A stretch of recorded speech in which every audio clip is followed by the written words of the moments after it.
Hi everyone! So this week we read the portion of Kedoshim on how to live a holy life. Like, how can you be a holy individual? And this is actually my favorite Torah portion in the entire Torah because it's so condensed. The sages sometimes refer to this portion as a kind of mini Torah because so many of the fundamentals of Torah life are concentrated right here.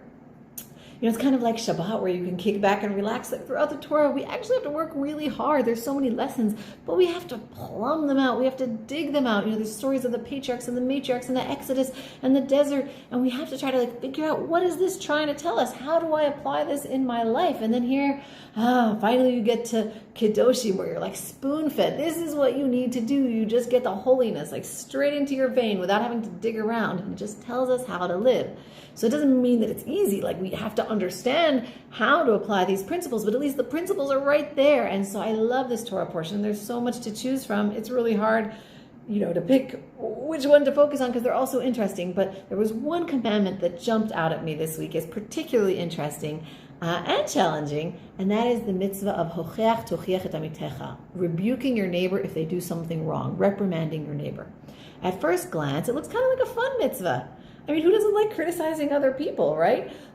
It's a lot more fun than criticizing yourself. And if you don't have a Jewish bubby, a Jewish grandmother, then you should get one, because Jewish grandmothers love to tell you what you've done wrong. We tease my own personal bubby, may she be blessed with 120 years of good health, that she should write a book entitled I Could Have Been Prouder, because while she surely is very proud of her grandchildren and great-grandchildren and all of their accomplishments, she still reminds us periodically that she could have been even prouder had we done X, Y, Z. Because Jewish guilt runs in our tradition. In Jewish society for over the centuries, it was traditional to have someone called a Magid Tochecha, a person in the month of Elul that communities would actually hire to be professional criticizers.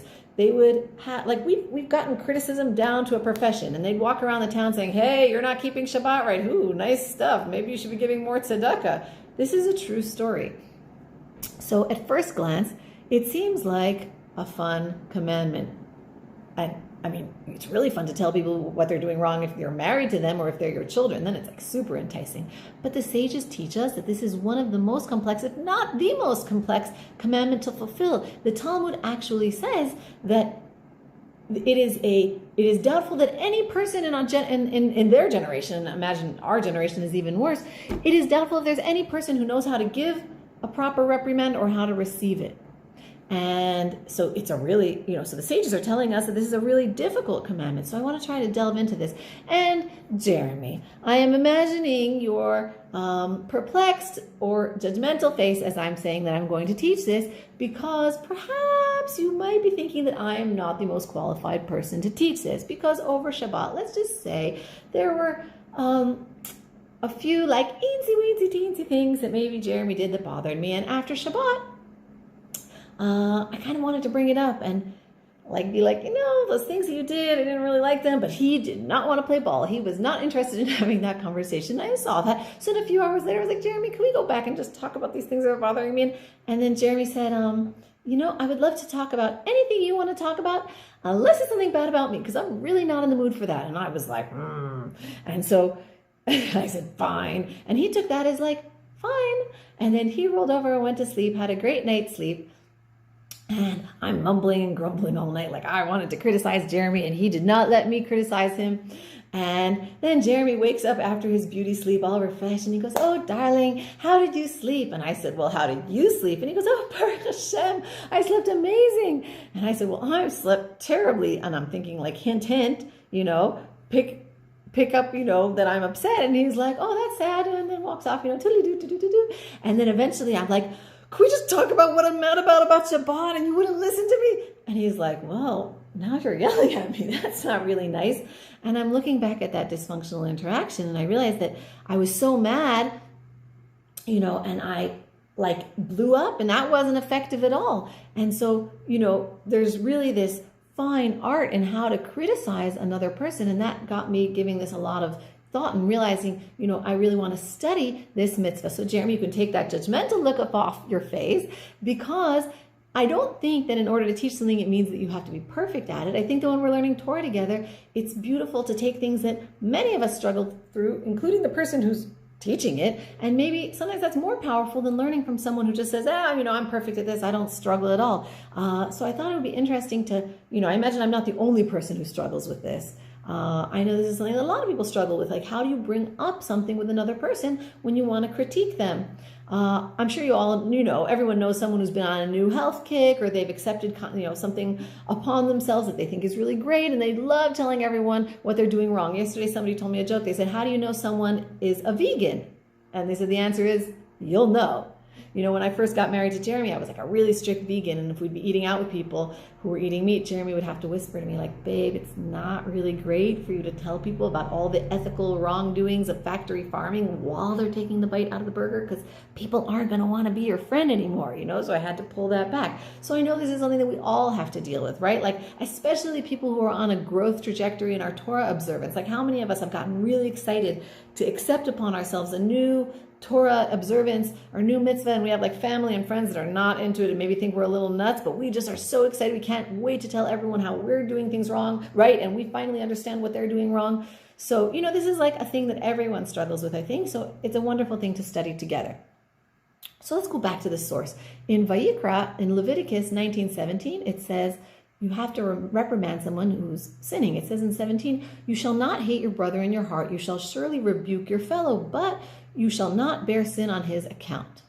Now, this commandment is really interesting because the commandment of rebuke is sandwiched between these two other statements. First, it says you mustn't hate your brother in your heart. Then it says you should rebuke.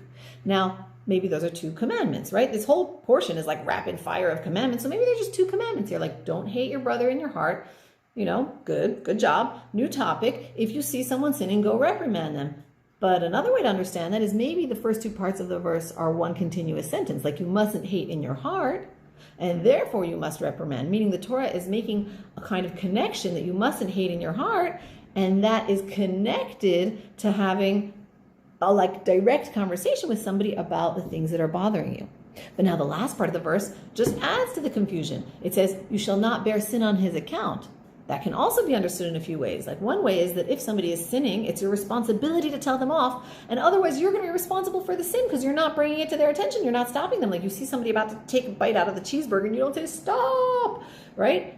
It's like you're also responsible. But another way is to understand it as you should rebuke them, but be careful not to bear sin. Meaning, if you hurt their feelings in reprimanding them, then you're going to be sinning, maybe making the problem worse. So, there's two ways of understanding that verse too. So I'm sure at this point you're like, oh my gosh, she's really getting confusing. Thanks a lot, Tehila. I thought I understood the verse. It was really clear cut, and now I'm totally mixed up. But I think that if we think about it, we can break it into two kind of main perspectives that are jumping out of this verse. One is more outcome oriented and one is more relational. Like, one way of reading the verse is that you have to make sure, we have responsibility to those around us to make sure that they do the right thing and they don't sin. So, the point of rebuking is to get someone to stop sinning. So you need to advise people, you need to lead people, otherwise you're going to be held responsible. If you see people around you doing the wrong thing, you can't just say, well, that's their problem between them and Hashem. You need to try to get them to do the right thing. But then it's going to be very outcome oriented if we look at that, and then we have a lot of lessons to learn there. For example, the sages teach us, if a person is not going to listen, then you shouldn't rebuke them because it's going to be counterproductive. Another way of looking at the verse is more relational. Like, maybe this is all about keeping love and good relations between people. Like, if you read the whole verse as one long commandment, it says you mustn't hate someone in your heart. If you let bad feelings fester and build up into resentment, it'll destroy the relationship. So you have to share what's bothering you. But the end of the verse says, be careful not to carry sin. What sin? Maybe the sin of hurting that other person. Like, you could make things worse and not better. It's a really fine balance. We all know people who hold everything inside and don't talk about that. And that's like a poison that rots the relationship from within. But then there's people who always tell you what they think, straight in your face. No resentment builds up, but you might have a bigger problem, which is they're constantly hurting your feelings, right? Which one is better? So the Torah is sandwiching this mitzvah carefully between two other statements to teach us that we're walking a really narrow bridge here. It's a perilous mitzvah because you can seriously fall down on either side.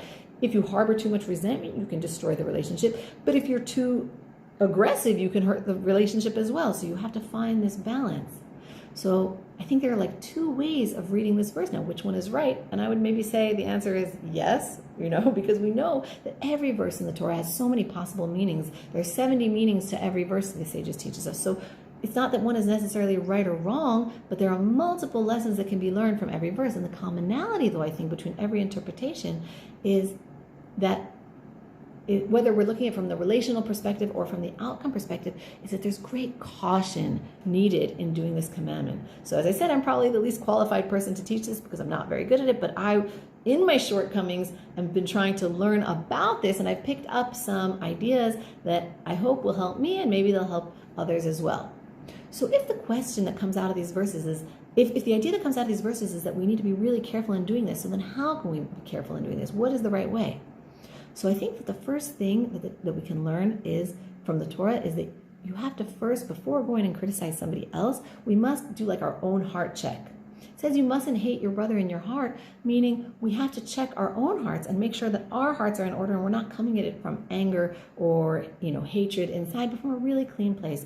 The sixth Lubavitcher Rebbe, the rabbi of Chabad, he once had to go and get an injection with the doctor, and he noticed how much care the doctor and the nurse were putting in washing their hands and sterilizing the needle. And he said he learned so much about this from the meaning for the mitzvah of rebuking another person. He said, like when you are going to criticize someone, it's kind of like a needle. It's going to hurt. You're like getting up in their business, and it's going to be painful for them. But you know what's worse than just the injection itself? If the injection was not sterile, if it wasn't clean before, it's going to be like a little bit painful. But if it's a dirty needle, it's going to be way worse. You're the needle in this parable. Like, you better clean up your own heart and look at yourself first and make sure that your intentions are pure and your heart is clear, before you go and do this. I once heard a rabbi say that there's an inverse relationship between the people who like to do the mitzvah of rebuking someone else and the people who are most qualified to do it. Like, the more you feel like, yay, I cannot wait to tell that person what they're doing wrong, the higher the chances you're not going to do it right. And if you really don't want to have that conversation, but you're forcing yourself to because you're like, I know I need to talk to this person about this thing,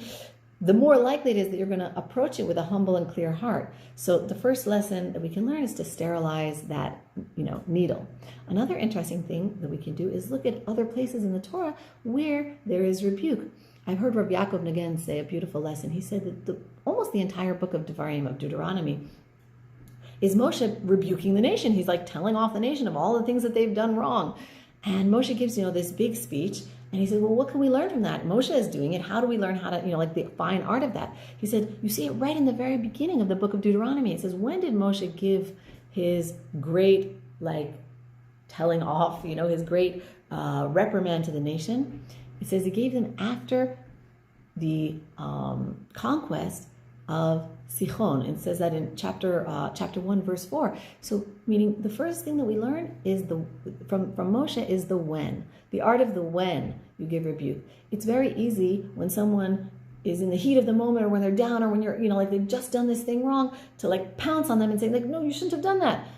What Moshe is teaching us is he doesn't go and give the rebuke when the nation is in the midst of sinning, or when their spirit is down, or when they're lacking faith, or when they're in a bad spot. And there were plenty of those throughout 40 years in the desert. He waits until they just had a win, until they're up. And when they're feeling good about themselves and things are okay and things are calm, it's at that moment that Moshe says, I can approach this, I can approach this subject because I'm not kicking you when you're down. It's when things are when we're a little bit separated from the sins.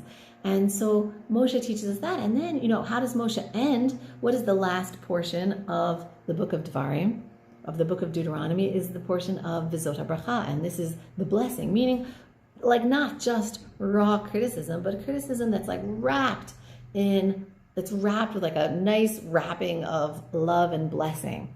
Another thing that we can learn from Moshe, Rav Nagin says, is that if you notice, much of Moshe's rebuke is actually about things that the generation of the fathers had done, meaning most of the people listening were not even the ones who actually did these things wrong.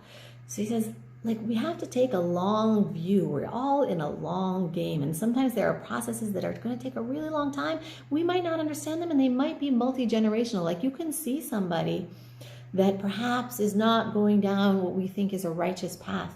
But we have to remember, Life is a long process, and it doesn't finish with us. It can be a multi-generational process. Like Moshe knew that there was a certain generation, perhaps they had a slave mentality. Maybe they weren't ready to hear these words. And it's like this, he's teaching us this patience, that we need to approach things knowing that like you wait for the right time, and it might not even be the right time with this individual person. It could be that this person is not ready. They have something going on in their life to hear, but perhaps, later in their life, or even in the lives of their children, you'll be able to pass on this wisdom that you feel that you have for them. So that's, something that we can learn about the when. And there's a beautiful story about the how that I want to share that really touched me. There's a story about the Vishnitz, Rabbi Yisrael of Vishnitz, the Vishnitzer Rebbe, and he one day went into, in his town, there was a banker. He knocks on the door, and the banker opens the door, and the banker says, like, oh my gosh, it's the Rebbe, like, come on in, of course. And the Rebbe comes in, sits down in his living room, and he's serving him, tea, and he's very excited that the Rebbe is here. I wonder what he's here to tell me. And the Rebbe sits there in perfect silence, just perfectly quietly, doesn't say anything. And a few minutes go by, and the banker's getting like really curious, like, what is the Rebbe going to tell me? And the Rebbe just sits there perfectly quietly, and then dusts himself off, gets up, says thank you very much for the tea, and walks out.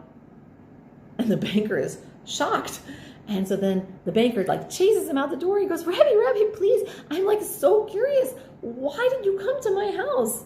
He's like, well, in the Torah, there's a mitzvah that you have to rebuke your fellow. You have to reprimand your fellow if they're doing something wrong. And then he starts walking away again. And the banker says, no, wait, Rebbe, what? You didn't rebuke me about anything. Like, what? And then the Rebbe says, well, here's the thing. There is a mitzvah to reprimand your neighbor when they're doing something wrong, but at the same time, the sages teach us, like I mentioned earlier, the sages teach us that if somebody is not going to listen, then you actually are not supposed to reprimand them. And then he starts walking away again, and the banker says, well, what were you going to say? Why didn't you say anything? He goes, because I knew you weren't going to listen. So I came to your house to do the mitzvah, but I just had to sit quietly because I knew you weren't going to listen.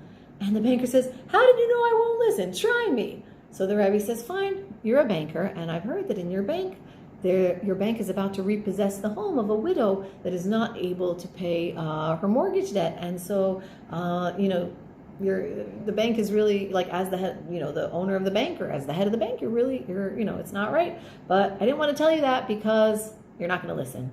And the banker said, well, listen, it's a bank. It's not my money. I'm just run the bank, but it's not my money. And I have investors, and I have to follow the rules. And the Rebbe said, I know. That's why I didn't want to say anything. I knew you weren't going to be able to listen. And he walks away. And the banker's like all, disgruntled. But then the Rebbe hears a few days later that the banker decided to personally take his own money and cover this widow's debts.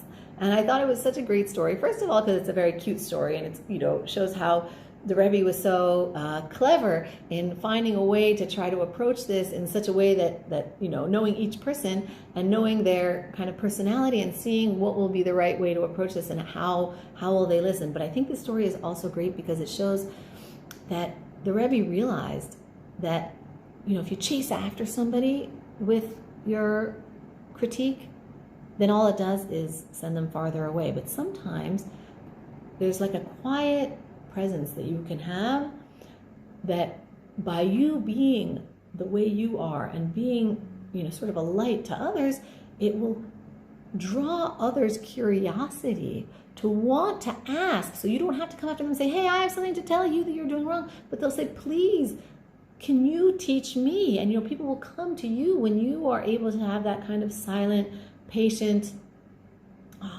example that you live in your life. That can be a light to others. And so, and then this banker came and was like, please tell me. And, I think that that's just a really beautiful lesson. And what's also in that lesson is that sometimes it doesn't have an immediate effect. Like this person took a while to process that reprimand that he got. It's not like things are immediate. And the rabbi knew, like, give it time, let it seep in. And eventually that person, like, it went into their heart. For him, it was a matter of days. For other people, it could be a matter of months or years.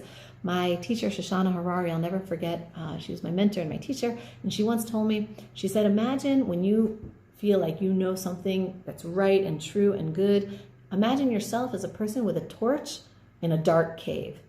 Imagine you're a person with a torch in a dark cave and you start chasing after everyone.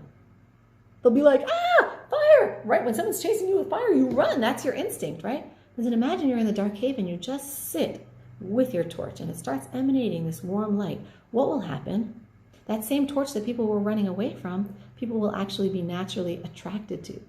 So it's like sometimes the best way to fulfill this mitzvah is to have that kind of quiet, pleasant, peaceful light that's still, and it's not chasing after the other person in order to, give them the light, to like shove that light onto them, but just being a light that will attract other people. And sometimes that can actually be the best way of fulfilling this mitzvah.